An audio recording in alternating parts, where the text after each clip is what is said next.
राधे राधे, जय श्री कृष्णा। मैं सीमा सिंह आप सभी को सादर प्रणाम करती हूँ। आप सभी के ऊपर देवों के देव महादेव जी और माता पार्वती जी का आशीर्वाद हमेशा बना रहे।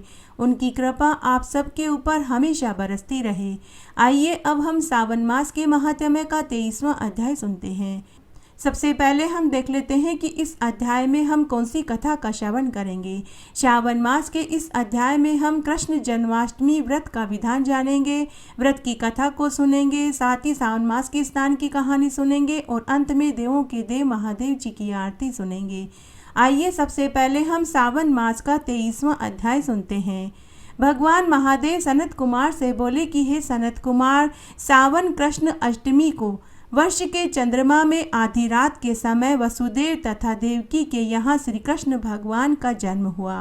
यह महोत्सव इस प्रकार करना चाहिए कि सप्तमी को प्रातःकाल नित्य कर्म से निवृत्त होकर थोड़ा भोजन करें तथा ब्रह्मचार्य से रहें। अष्टमी को प्रातःकाल निवृत्त होकर थोड़ा भोजन करें तथा ब्रह्मचार्य से रहें। अष्टमी को प्रातःकाल निवृत्त होकर नियम पूर्वक उपवास करना चाहिए। इससे मनुष्य 7 जन्मों के पापों से छूट जाता है। पापों से विरक्त होकर गुणों के साथ जो वास होता है वह समस्त भोगों से रहित उपवास कहलाता है। अष्टमी के दिन किसी नदी अथवा कुएं पर जाकर तिलों के साथ स्नान करके घर में किसी स्वच्छ स्थान पर देवकी का प्रसूति स्थान बनाना चाहिए। उसे सुंदर कलश, फलों व पुष्पों से सजाना चाहिए। धूप, दीप, माला, चंदन, अगर व धूप आदि से सुगंधित तथा शोभायमान करना चाहिए। वहाँ पर श्री कृष्ण चरित्र तथा गोकुल आदि के चित्र बनाने चाहिए। उसके मध्य षष्ठी देवी सहित श्री कृष्ण जी की मूर्ति स्थापित करनी चाहिए। मूर्ति सोने, चांदी, तांबा, पीतल, मिट्टी अथवा काष्ठ की भी हो सकती है। सुंदर प्रसूति शैया पर प्रसूत पुत्र सहित देवकी की मूर्ति स्थापित करनी चाहिए। पलंग पर सोई हुई देवकी के स्तनों से श्री कृष्ण दुग्धपान कर रहे हों, ऐसा चित्र होना चाहिए। एक और यशोदा के निकट प्रसूत कन्या का चित्र भी बनाना चाहिए। श्री कृष्ण भगवान के समीप ही हाथ जोड़कर खड़े हुए यक्ष, किन्नर, विद्याधर और सभी देवताओं के सुंदर चित्र होने चाहिए तथा उनके निकट खड्ग चर्मधारी वसुदेव का चित्र बनाना चाहिए। वसुदेव में कश्यप की, देवकी में अदिति की तथा बलदेव में शेष की भावना रखनी चाहिए। यशोदा ने अदिति के अंश से जन्म लिया था, उसी प्रकार से श्री नंद जी भी साक्षात दक्ष प्रजापति के अंश से गर्ग, साक्षात ब्रह्मा जी, गोपियां, स्वर्ग की अप्सराएं, गोप देवता, कंस, कालनेमी राक्षस, कंस के भेजे हुए राक्षस अर्थात वत्रासुर, धेनुकासुर, कुवलिया पीड़ तथा केशी आदि दानवों के अवतार होने चाहिए। इन सबको तथा यमुना नदी में कालिया नाग तथा श्री कृष्ण भगवान ने जो जो लीलाएं रची थी उन सभी का श्रद्धा भक्ति पूर्वक पूजन करना चाहिए। षोडशोपचार विधि से देवकी कांता युक्त इस मंत्र द्वारा देवकी का पूजन करें। इस प्रकार से वसुदेव, वासुदेव, बलदेव, नंद, यशोदा सब का पृथक पृथक पूजन तथा चंद्र उदय के समय अर्घ्य आदि समर्पित करना चाहिए। महादेव जी आगे बोले कि हे सनत कुमार, जो भगवान का जन्म उत्सव अष्टमी का उत्सव विधि पूर्वक श्रद्धा भाव से निस्वार्थ भाव से करता है, उसके लिए ऐसा क्या दुर्लभ है जो प्राप्त न हो सके, अर्थात उसके लिए तो प्रत्येक वस्तु की प्राप्ति संभव है। इस प्रकार से पूरी रात जागरण करके अगले दिन नवमी को श्रद्धा पूर्वक योग माया का महोत्सव मनाना चाहिए। तत्पश्चात श्रद्धा भक्ति भाव से ब्राह्मणों को भोजन कराकर गोदान करना चाहिए और प्रार्थना करें कि यह व्रत करने से मुझ पर भगवान श्री कृष्ण प्रसन्न हो जावें। मैं भगवान वासुदेव को प्रणाम करता हूँ, मुझे शांति प्राप्त हो तथा मेरा कल्याण हो। उसके बाद बंधु बांधुओं सहित भोजन करना चाहिए। जो व्यक्ति भगवान श्री कृष्ण व योग माया का जन्म महोत्सव भक्ति पूर्वक मनाता है तथा प्रति वर्ष व्रत और पूजन करता है, उसे पुत्र, पौत्र, आरोग्य, अखंड सौभाग्य, सुख, समृद्धि मिलती है। दसों दिशाओं में उसकी कीर्ति फैलती है। इस लोक में वह समस्त सुखों को भोग कर मरने के बाद वैकुंठ लोक को प्राप्त होता है। महादेव जी आगे बोले कि हे सनत कुमार, अब मैं तुम्हें उद्यापन का विधान बताता हूँ। पहले दिन एक समय भोजन और भगवान का स्मरण करना चाहिए। रात्रि को सोना चाहिए। प्रातःकाल नित्य कर्म करके ब्राह्मणों से स्वस्ति वाचन पाठ कराना चाहिए। आचार्य का वरण करके ऋतवजों का भी वरण व पूजन करना चाहिए। यथाशक्ति सोने की मूर्ति बनाकर मंडप बनाकर सर्वतोभद्र का सुंदर मंडल बनाना चाहिए तथा उसमें ब्रह्म आदि सभी देवताओं का पूजन करना चाहिए। तांबे अथवा मिट्टी के कलश की स्थापना करके उस पर चांदी, तांबा, बांस का पूर्ण पात्र रखना चाहिए। उस पर भगवान श्री कृष्ण की प्रतिमा रखकर षोडशोपचार विधि से भगवान को अर्घ्य देना चाहिए। शंख में शुद्ध पवित्र जल, पुष्प व चंदन रख कर घुटनों के बल बैठकर बोलना चाहिए कि हे प्रभु, आपका अवतार दुष्ट कंस के वध व कौरव दल तथा दैत्यों के विनाश तथा पृथ्वी का भार हटाने के लिए हुआ है। मेरे द्वारा अर्पित यह अर्घ्य आप देवकी सहित ग्रहण करें। उसके बाद चंद्रमा को भी श्रद्धापूर्वक अर्घ्य देना चाहिए तथा भगवान से स्तुति करनी चाहिए कि हे जगन्नाथ, हे देवकी वसुदेव पुत्र, मैं तुम्हें प्रणाम करता हूँ। इस भव सागर से उद्धार करके मेरी रक्षा करो। अगले दिन प्रातःकाल स्नान आदि करके विधि विधान से भगवान का पूजन करना चाहिए। मूल मंत्र से खीर, तिल तथा घी की 108 आहुतियाँ देनी चाहिए। पुरुष सूक्त के मंत्रों से आहुतियाँ देनी चाहिए। पूर्णाहुति के साथ हवन का शेष कार्य संपन्न कराना चाहिए। आचार्य का वस्त्र आभूषण से पूजन करना चाहिए और व्रत की पूर्ति हेतु एक सुढोल कपिला गाय दान देनी चाहिए। अधिक दूध देने वाली चांदी के खूर, मोतियों से सजी पूंछ, तांबे की पीठ, कंठ में सोने के घुंघरू, वस्त्र ओढ़े हुए तथा दोहने के प्रयोजन से कांसे का पात्र दक्षिणा सहित गोदान से व्रत पूर्ण माना जाता है। उसके बाद ऋतवजों को यथा सामर्थ्य दक्षिणा सहित 8 पूर्ण कलश दान करने चाहिए तथा ब्राह्मणों की अनुमति प्राप्त करके बंधु बांधुओं सहित स्वयं भी भोजन करना चाहिए। भगवान महादेव ने आगे कहा कि हे ब्रह्मपुत्र, इस प्रकार उद्यापन करने से मनुष्य पापों से छूट जाता है और देवता के तुल्य हो जाता है तथा इस लोक में पुत्र, पौत्र, धन धान्य से संपन्न होकर अंत में मुक्ति को पाता है। माँ पार्वती जी का दूसरा रूप माता अन्नपूर्णा है। आइए अब हम माता अन्नपूर्णा की एक पौराणिक कथा सुनते हैं। बात बहुत पुरानी है। एक नगर में एक धनिक सेठ सेठानी रहते थे। उनके धन की कोई कमी नहीं थी। नगर में उनका आलीशान हवेली नुमा मकान था। नौकर चाकर, हाथी घोड़े, ऊंट सभी कुछ था। अगर कोई कमी थी तो वह औलाद की थी, क्योंकि उनकी शादी को अनेक बरस हो चुके थे, लेकिन उन्हें औलाद सुख की प्राप्ति नहीं हुई। सेठानी माता अन्नपूर्णा की बड़ी ही सच्ची भक्त थी। उनकी जुबान पर हमेशा जय हो माता अन्नपूर्णा, जय हो माता अन्नपूर्णा निकलता रहता था। तब एक दिन की बात है, सेठानी ने माता अन्नपूर्णा का व्रत रखा। कहानी सुनी। उस दिन सेठानी को उसकी जिठानियों व नंदों ने ताना मारा कि भाभी, क्या अन्नपूर्णा अन्नपूर्णा करती रहती हो। अगर आप सच में अन्नपूर्णा की सच्ची भक्त होती तो क्या माता अन्नपूर्णा आपको बांझ रहने देती? क्या आपकी गोद हरी न होती? भाभी, आपके ही अंदर कोई खोट होगा, तभी आपको माता अन्नपूर्णा ने औलाद नहीं दिया। उस दिन सेठानी खूब रोई। उस दिन सेठानी बहुत दुखी हो गई। पूरे दिन वह रोती रही। जब वह रो रही थी तो सेठ जी ने अपनी पत्नी से रोने का कारण पूछा। तब सेठानी ने पूरी सच्चाई बता दी। तो पति बोला कि भगवान, दुनिया हमें क्या कहती है, हमें परवाह नहीं करनी चाहिए। हमें मालूम है कि हम दोनों में कोई कमी नहीं। भाग्य की बात है, कर्मों में जो लिखा है वो तो सबको भुगतना ही पड़ता है। तुम चिंता मत करो, मैं तुम्हें कुछ नहीं कहता, तुम मुझे कुछ नहीं कहती। बस यही सच्चाई है। दुनिया की बातों को एक कान से सुनो और दूसरे कान से निकाल दो। उस रात्रि को सेठानी ने एक उपाय बनाया। उसने अपने मायके की दाई को बुलवाया और अपने मन की बात बताई और दाई से कहा कि जो मैं कहूँ वैसा करोगी तो मैं तुम्हें बहुत सा धन दूंगी, लेकिन जो अगर तुमने मेरी बात किसी से कही तो मैं तुम्हारी गर्दन कटवा दूंगी। तब दाई बोली कि सेठानी जी, मैं एक गरीब निसहाय विधवा दाई हूँ। मुझे इस समय पैसों की बहुत ज़्यादा ज़रूरत है। आप जो कहेंगी मैं वैसा ही करूँगी। फिर योजना के अनुसार उसी दिन से सेठानी ने गर्भवती होने का ढोंग शुरू कर दिया और सेठानी ने दाई से कहा कि तू अभी जा, लेकिन 9वां महीना होते ही तू यहाँ आ जाना। हवेली में जब पता चला कि सेठानी गर्भवती है तो बहुत खुशियां मनाई गई। गरीबों में अन्न, वस्त्र, कंबल, धन बांटा गया। गाय को घास खिलाई गई। पूरी नगरी में लड्डू बंटवाए गए, मंगल गीत गाए गए। सेठ जी की तो खुशी का ठिकाना ही नहीं रहा। योजना के अनुसार सेठानी ने सेठ जी से कहा कि सुनो जी, यह पुत्र मुझे माँ अन्नपूर्णा के वरदान से मिला है। मुझे कल रात्रि को माँ अन्नपूर्णा ने स्वप्न में दर्शन देकर कहा था कि हे पुत्री, जब तक पुत्र ना हो तू अपने पति के संग मत रहना, इसलिए आज से पुत्र होने तक हम अलग अलग कमरों में ही सोएंगे। तो सेठ जी राजी हो गए। सेठानी अनुभवी महिला थी। समय समय पर वह गर्भवती स्त्री के लक्षण दिखाती रही, जैसे 3 महीनों में उल्टियां, चक्कर आने का नाटक रचती। 5वें महीने में पेट भी बढ़ा हुआ दिखाने लगी। सेठानी ने एक कपड़े की पोटली बनाई और उसे लहंगे के नीचे करीने से लगा लेती।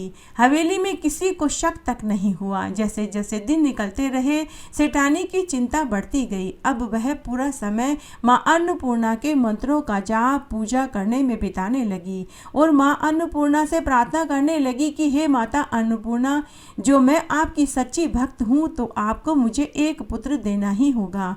और इस तरह 9वां महीना भी खत्म हो गया। समय पर ही दाई भी महल में आ गई। दाई ने सेठानी के कहे अनुसार हवेली में कह दिया कि आज सेठानी को कभी भी पुत्र हो सकता है। उस दिन हवेली में सबकी निगाह सेठानी के कमरे पर लगी रही। रात्रि में हवेली में सभी जिठानियां, ननद, यहाँ तक कि नौकर चाकर भी नहीं सोए। पूरा एक दिन निकल गया। तब दूसरे दिन सभी अपने अपने कामों में लग गए। किसी ने भी सेठानी की चौकसी नहीं करी। तब दूसरे दिन रात्रि को दाई ने जोर जोर से थाली बजाई कि सेठानी जी को पुत्र हुआ है। तब सेठ जी वह सेठानी की सभी जिठानियां, ननद सेठानी के कमरे में जाने लगी तो दाई ने उन्हें रोक दिया कि सेठानी जी ने मना किया है कि वो अभी बच्चा किसी को भी नहीं दिखाएगी। पूरे नगर में लड्डू बंटवाए गए, गरीबों को खूब दान पुण्य किया गया। सेठानी के कहे अनुसार दाई ने पहले से ही आटे को गूंथ कर उसका एक लोथड़ा बना दिया और उसे कपड़े में लपेट कर सेठानी जी के बगल में सुला दिया। सेठानी ने दाई से कहा कि सबको कह दो कि बच्चे का नाम चून का भाया है, क्योंकि वह आटे के समान गोरा चिट्टा है। इसलिए सेठानी ने अपने पुत्र का नाम चून का भाया रखा। तब दाई ने सेठ जी व हवेली के सभी लोगों से सेठानी का संदेश बता दिया। तब सेठ जी ने दाई से कहा कि दाई माँ, एक बार बच्चे का मुंह तो दिखा दो, जाओ सेठानी को मेरा संदेश दे दो। दाई ने सेठानी जी को जाकर सेठ जी का संदेश सुनाया। सेठानी को अब डर सताने लगा कि वह कितने दिन तक यह बात छुपा पाएगी। एक न एक दिन उसकी पोल खुल ही जाएगी। उसके बाद सेठानी ने एक कठोर निर्णय लिया। सेठानी ने माता अन्नपूर्णा को आह्वान किया और बोली कि हे माता, अब आपको अपने भक्त की लाज रखनी ही होगी। हे माते, मैं आज से अन्न जल का त्याग कर रही हूँ। आप जब तक आटे के पुतले में प्राण नहीं डालेंगी, मैं तब तक अन्न का एक दाना तक मुंह में नहीं रखूंगी। मैं यहीं आपकी प्रतिमा के सामने अपने प्राणों को त्याग दूंगी। और सेठानी पूरे दिन रात माँ अन्नपूर्णा की जय, माँ अन्नपूर्णा की जय करती रही। बिना अन्न जल के सेठानी 3 दिन तक भूखी प्यासी पूजा करती रही। तब चौथे दिन एक आकाशवाणी सुनाई दी। माँ अन्नपूर्णा ने सेठानी से कहा कि पुत्री, मैं तेरी पूजा श्रद्धा भक्ति से अति प्रसन्न हुई। पुत्री, तेरा विश्वास जीत गया। मैं तुझे वरदान देती हूँ और तेरे आटे के पुतले में प्राण डाल रही हूँ। पुत्री, उठो, देखो तुम्हारा पुत्र भूख से तड़प रहा है। उसे अपने आंचल से दूध पिलाओ। तुम्हारा यह पुत्र बड़ा ही आज्ञाकारी, दीर्घायु, योगवान, बलवान और चक्रवर्ती राजा बनेगा। ऐसा कहकर माता अन्नपूर्णा अंतर्ध्यान हो गई। तब सेठानी ने आंखें खोली तो देखा कि चून का भाया हाथ पांव हिला रहा था, आंखें झपक रहा था। सेठानी ने उसे उठाकर गले से लगा लिया और माता अन्नपूर्णा के चरणों में बच्चे को लिटा दिया। सेठानी ने माता अन्नपूर्णा के चरणों में साष्टांग प्रणाम किया। तभी उसके आंचल से दूध की धार निकलने लगी। तब सेठानी अपने बच्चे को दूध पिलाने लगी। हे माँ अन्नपूर्णा, जैसा वरदान आपने सेठानी को बाद में दिया, वैसा सबको देना। कहानी कहने वाले को, सुनने वाले को और हुक्कारा भरने वाले को। घटती हो तो पूरी हो, पूरी हो तो परवान चढ़े, भूले बिसरे नाम तेरे भंडार में भरे। आइए अब हम कृष्ण जन्माष्टमी व्रत कथा सुनते हैं। एक बार इंद्रलोक की सभा में सभी विराजमान थे। तब इंद्रदेव ने नारद मुनि से पूछा कि हे देव ऋषि, मृत्युलोक में मनुष्यों की भलाई के लिए कोई उत्तम व्रत बताइए जिससे सभी मनुष्यों के पापों का क्षय हो और उन्हें मरने पर मोक्ष की प्राप्ति हो। तब नारद मुनि बोले कि हे इंद्रदेव, आपने मनुष्य की भलाई के लिए बड़ा ही उत्तम प्रश्न किया है। हे इंद्रदेव, वह व्रत मैं आपको बताता हूँ। वह व्रत है श्री कृष्ण जन्माष्टमी। हजारों अश्वमेध यज्ञ, सहस्त्र राजसूय यज्ञ, दान, तीर्थ व्रत व सहस्त्र गोदान करने से जो फल मिलता है वही फल कृष्ण जन्माष्टमी के दिन उपवास रखने से ही मिल जाता है। हे देव, एक बार ब्रह्मा महेश ने कहा था कि जो मनुष्य बिना कृष्ण जन्माष्टमी के अपना जीवन बिता देते हैं वे मरने के बाद अगले जन्म में सर्प, उल्लू और व्याध की योनि में पैदा होते हैं। स्कंद पुराण के अनुसार जो व्यक्ति कृष्ण जन्माष्टमी का उपवास नहीं करते वे 7 बार पिशाच की योनि में, 3 बार कुत्ते की योनि में, फिर अगले 7 बार बिल्ली की योनि में जन्म पाते हैं। तब इंद्र आदि सभी देवता नारद मुनि से कहने लगे कि हे देव ऋषि, हम कृष्ण जन्माष्टमी की उत्तम कथा का श्रवण करना चाहते हैं। कृपया करके आप विस्तार से सुनाइए, हमारी सुनने की तीव्र इच्छा है। इस पवित्र कथा को सुनने मात्र से ही समस्त पापों का क्षय हो जाता है। तब नारद मुनि बोले कि हे इंद्रदेव, त्रेता युग के अंत में और द्वापर युग के प्रारंभ में एक बड़ा ही दुष्ट, पापी, नीच एक दैत्य था जिसका नाम कंस था। उस दैत्य की एक बहुत धर्मचारिणी गुणशाली बहन थी जिसका नाम देवकी था। एक बार कंस ने एक ज्योतिषी से पूछा कि मेरी मृत्यु किस प्रकार होगी। तब ज्योतिषी ने कहा कि हे दानवों के राजा, वसुदेव की पत्नी देवकी जो तुम्हारी बहन है उसके गर्भ से उत्पन्न 8वां पुत्र तुम्हारा काल बनेगा। वही तुम्हें युद्ध में पराजित करके तुम्हारा वध करेगा। वह विष्णु अवतार कृष्ण के नाम से पैदा होगा।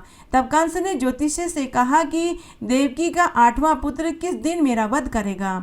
तब ज्योतिष्य बोला कि हे राजन, माघ मास के शुक्ल पक्ष की तिथि को 16 कलाओं से पूर्ण श्री कृष्ण से आपका युद्ध होगा। उसी युद्ध में आपका वध होगा। इसलिए हे राजन, तब तुम अपनी रक्षा का पूरा इंतजाम रखना। तब देवकी के विवाह के पश्चात कंस वसुदेव व देवकी के रथ को विदा के समय खींच रहा था कि तभी एक आकाशवाणी हुई कि हे वस, जिस बहन को तू इतने प्रेम से विदा कर रहा है इसी का 8वां पुत्र तेरा काल बनेगा। ऐसा सुनते ही कंस ने रथ में से देवकी के बाल पकड़कर खींचने लगा। तब वसुदेव ने कंस से कहा कि हे तात, आपको देवकी से भय नहीं करना चाहिए। मैं आपको वचन देता हूँ कि देवकी का 8वां पुत्र पैदा होते ही मैं आपको सौंप दूंगा। यह कंस को उचित लगा। तब कंस ने वसुदेव व देवकी को नजरबंद करके कारावास में डाल दिया। इस तरह देवकी ने कंस के 6 पुत्रों का वध कर दिया। तब जब देवकी का 8वां पुत्र पैदा हुआ तब एक दिन पानी भरने का बहाना बनाकर देवकी तालाब पर गई। वहां एक वृक्ष के नीचे बैठकर विलाप करने लगी। तभी वहां यशोदा भी पानी भरने के लिए आई। उसने देवकी से रोने का कारण पूछा। देवकी ने यशोदा से कहा कि बहन, मेरे भाई को किसी ने कहा कि मेरा 8वां पुत्र उसका काल बनेगा, तो उसने मेरे सभी पुत्रों को मार डाला। अब यह मेरा 8वां गर्भ है। मैं यह सोचकर ही कांप जाती हूँ कि वह कंस मेरा भाई मेरे इस बच्चे को भी मार डालेगा। देवकी की बात सुनकर यशोदा ने कहा कि बहन, तुम विलाप मत करो, मैं भी गर्भवती हूँ। यदि मुझे कन्या पैदा हुई तो तुम अपना 8वां पुत्र मुझे सौंप कर कन्या ले जाना और अपने भाई को दे देना। इसके बाद एक समय सिंह राशि के सूर्य में आकाश मंडल में काले मेघों ने अपना प्रभुत्व जमा लिया। तब भादवा मास के कृष्ण पक्ष की अष्टमी का दिन था। घनघोर काली रात थी। उस समय चंद्रमा का वृक्ष राशि में तथा रोहिणी नक्षत्र बुधवार का दिन संयुक्त चंद्रमा के आधी रात में उदय होने पर आधी रात के उत्तर एक घड़ी जब हो जाए तो श्रुति स्मृति पुराणोक्त फल निसंदेह प्राप्त होता है। ऐसे विजय शुभ मुहूर्त में श्री कृष्ण भगवान का जन्म हुआ। उस समय बंदीगृह के ताले स्वतः ही खुल गए। सभी द्वारपालों को नींद आ गई। भगवान विष्णु चक्र पद्म गदाधारी वहां कारागार में प्रकट हुए। उन्होंने वसुदेव व देवकी से कहा कि मैं एक बालक का रूप धरूंगा। हे वसुदेव, तुम मुझे गोकुल में नंद बाबा के घर यशोदा के पास छोड़ आओ और वहां जन्मी नवजात बालिका को यहाँ लाकर कंस को सौंप दो। वसुदेव ने ऐसा ही किया। तब भगवान विष्णु ने बाल रूप धारण कर लिया। तब वसुदेव ने श्री कृष्ण को सूप में सुलाया, सिर पर रखकर यमुना को पार करने लगे। यमुना नदी पूरे वेग में थी। वह विष्णु अवतार श्री कृष्ण के चरण स्पर्श करना चाहती थी तो भगवान श्री कृष्ण ने सूप में से पांव नीचे लटका दिए। यमुना नदी के स्पर्श होते ही यमुना ने रास्ता दे दिया। वसुदेव गोकुल में नंद बाबा के घर पहुंचे। वहां यशोदा के बगल में सोई हुई कन्या को उठाया और कृष्ण को लिटा दिया और पुनः बंदीगृह में आ गए। बंदीगृह में आते ही पुनः बंदीगृह के ताले लग गए। देवकी और वसुदेव के हाथों में बेड़ियां लग गई। तभी वहां कन्या जोर जोर से रोने लगी तो पहरेदारों की नींद खुल गई। जब पहरेदारों को पता चला कि देवकी के 8वां पुत्र नहीं बल्कि कन्या हुई है तो उन्होंने कंस को जाकर सूचित किया। कंस को भी महान आश्चर्य हुआ। कंस कारागार में आया और उस कन्या को एक चट्टान पर पटक कर मारने लगा। तभी वह माया रूपी कन्या कंस के हाथ से छूटकर माता वैष्णवी का रूप धरकर आकाश में विराजमान होकर बोली कि अरे दुष्ट पापी, तुझे मारने वाला तो गोकुल में पहुंच चुका है। इतना कहकर वह देवी वैष्णवी स्वर्ग में चली गई। आकाशवाणी सुनकर कंस क्रोधित हो गया। तब कंस ने पूतना राक्षसी को कृष्ण का वध करने के लिए भेजा। राक्षसी स्तनों पर जहर लगाकर कंस को धोखे से स्तनपान कराने लगी तो कृष्ण ने स्तन से उसके प्राणों को खींच लिया और वह पूतना उसी क्षण मर गई। फिर कंस ने केशी दैत्य को अश्व रूप में, अरिष्ट नामक दैत्य को बैल के रूप में, फिर कात्याख्य दैत्य को कौवे के रूप में भेजा, लेकिन कृष्ण ने सबका वध कर दिया। तब एक दिन कंस ने नंद बाबा को महल में बुलाकर के कहा कि तुम मेरे लिए पारिजात के पुष्प लेकर के आओ, नहीं तो मैं तुम्हारा वध कर दूंगा। नंद बाबा ने घर आकर यह बात यशोदा से कही तो भगवान श्री कृष्ण ने सुन ली। तब भगवान श्री कृष्ण की माया से कृष्ण अपने मित्रों के साथ यमुना नदी के तट पर गेंद खेल रहे थे। तब कृष्ण ने जानबूझकर गेंद को यमुना में फेंक दिया। तब कृष्ण गेंद लेने के लिए यमुना नदी में कूद पड़े। तब कृष्ण के सभी मित्रों ने यह दुखद समाचार जाकर माता यशोदा को सुनाया। माता यशोदा भागी भागी यमुना नदी के पास पहुंची और रोती रोती यमुना नदी से बोली कि हे यमुना नदी, मेरे पुत्र को जीवित भेज दो। मैं भादवा मास के रोहिणी युक्त अष्टमी का व्रत करूंगी। तब नारद मुनि आगे बोले कि फिर श्री कृष्ण ने यमुना नदी में पाताल लोक में पहुंच गए। तब नागराज की पत्नी ने श्री कृष्ण से कहा कि अरे बालक, तुम यहाँ क्या कर रहे हो? अरे बालक, अगर तुम्हें धन चाहिए तो यहाँ से हीरे मोती सोने चांदी ले जाओ और यहाँ से चले जाओ। इस समय मेरे स्वामी सो रहे हैं, अगर उठ गए तो वे तुम्हें डस लेंगे। तब बालक रूपी कृष्ण मुस्कुराते हुए बोले कि हे नाग देवी, अब तुम मेरी यहाँ आने का प्रयोजन सुनो। तुम्हारा पति कालिया नाग को मैं कंस के साथ जुए में हार चुका हूँ, इसलिए मैं तुम्हारे पति कालिया नाग का कटा मस्तक लेने आया हूँ। ऐसा सुनते ही नाग पत्नी क्रोधित हो गई। उसने अपने पति को जगाते हुए कहा कि हे स्वामी, जल्दी उठिए और इस बालक को मार डालिए। कालिया नाग नींद से जागा और भगवान श्री कृष्ण व नाग के बीच युद्ध होने लगा। उस समय भगवान श्री कृष्ण ने गरुड़ का स्मरण किया, तभी वहां गरुड़ आ गया। भगवान श्री कृष्ण गरुड़ पर सवार होकर कालिया नाग से युद्ध करने लगे, जिसमें कालिया नाग पराजित हो गया। तब कालिया नाग जान गया कि यह और कोई नहीं, स्वयं विष्णु अवतार है।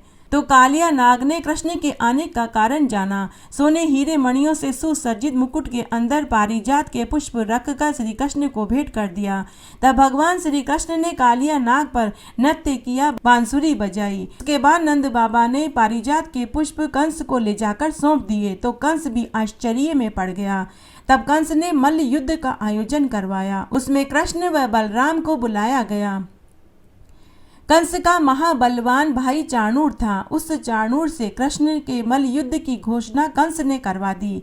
कृष्ण उस समय बालक थे। अखाड़े के चाणूर, मुष्टिक, शल, तोशल आदि बड़े बड़े कंस के पहलवान थे, तो दूसरी तरफ बालक रूपी कृष्ण और बलराम थे। अखाड़े में बलराम व श्री कृष्ण ने प्रवेश किया तो वहां धनुष लिए खड़े दैत्यों से कृष्ण ने उनका धनुष लिया और उसकी डोरी चढ़ाई। जैसे ही डोरी को खींचा तो धनुष भयानक आवाज के साथ टूट गया।